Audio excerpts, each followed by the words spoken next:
A'udzubillahiminasyaitonirrajim. Bismillahirrahmanirrahim.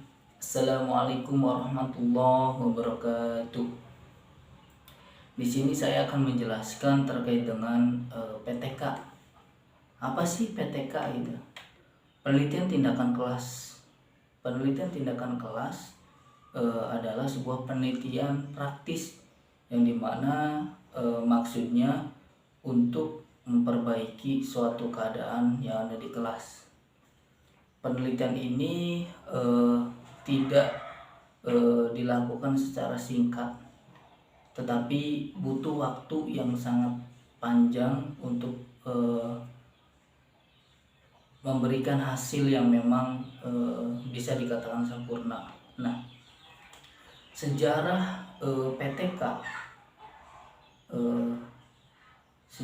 PTK itu dikembangkan oleh ahli psikologi dari Jerman yang bernama Kurt Lewin, yang dimana beliau mengembangkan penelitian tindakan kelas guna untuk memperbaiki suatu keadaan pembelajaran yang ada di kelas.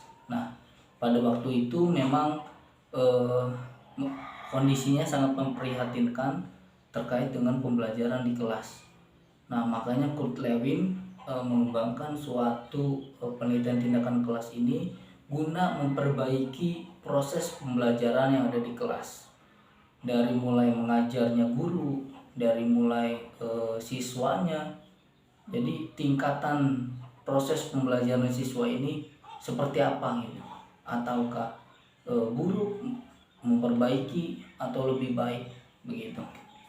Nah, selanjutnya langkah-langkah penelitian tindakan kelas, yang dimana jelas sekali kita kalau ingin meneliti suatu hal pasti ada langkah-langkahnya. Yang dimana pertama itu adalah menemukan suatu masalah. Nah, di sini menemukan suatu masalah yang ada di kelas, terutama apa masalah yang akan kita angkat, apa yang masalah kita akan pecahkan gitu. Nah, yang kedua itu adalah mencari solusi dari permasalahan tersebut. Apa sih solusi yang ingin kita pecahkan atau yang ingin kita kembangkan dari permasalahan tersebut gitu. Nah, selanjutnya itu membuat rumusan masalah jelas, karena rumusan masalah nanti akan menentukan bagaimana hasil dari rumusan masalah tersebut.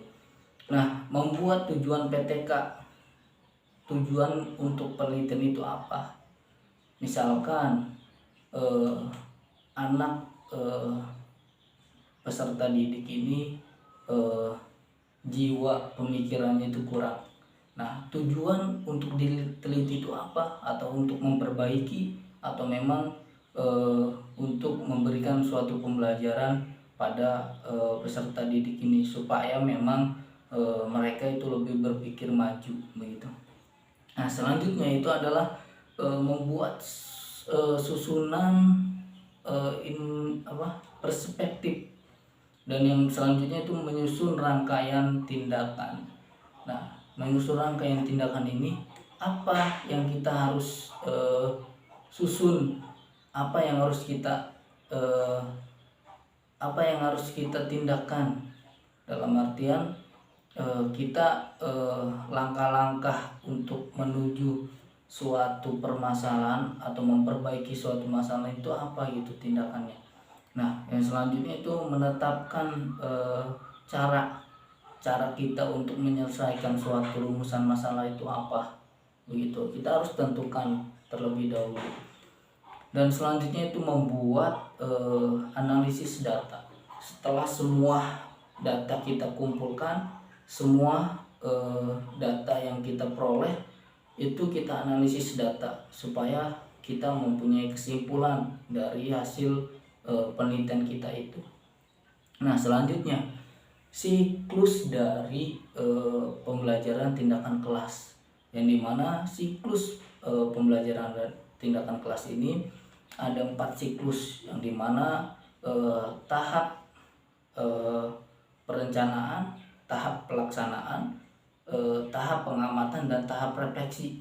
Yang dimana tahap perencanaan ini adalah guru harus merencanakan suatu penelitian tersebut, apa yang harus diteliti, apa yang menjadi sebab masalahnya. Dan yang kedua, tahap pelaksanaan ini sebagai penentu hasil dari tahap masalah tersebut. Ketika sudah melaksanakan suatu tindakan, maka di situ ada hasil yang memang kita harus tentukan begitu. Nah, selanjutnya yaitu tahap tahap pengamatan, yang dimana di sini ada 2 tahap pengamatan, yang dimana untuk peserta didik dan untuk guru sendiri. Nah, di sini kalau untuk tahap pengamatan peserta didik bisa diamati oleh guru, sedangkan guru bisa diamati dengan kolaborator ataupun teman sesama gurunya.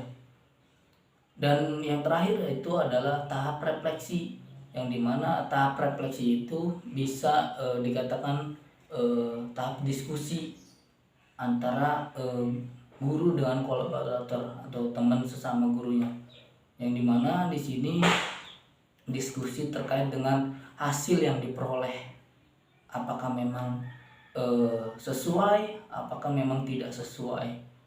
Mungkin itu yang saya jelaskan terkait dengan PTK, penelitian tindakan kelas. Kurang lebihnya mohon maaf. Wabillahi taufiq wal hidayah. Wassalamualaikum warahmatullahi wabarakatuh.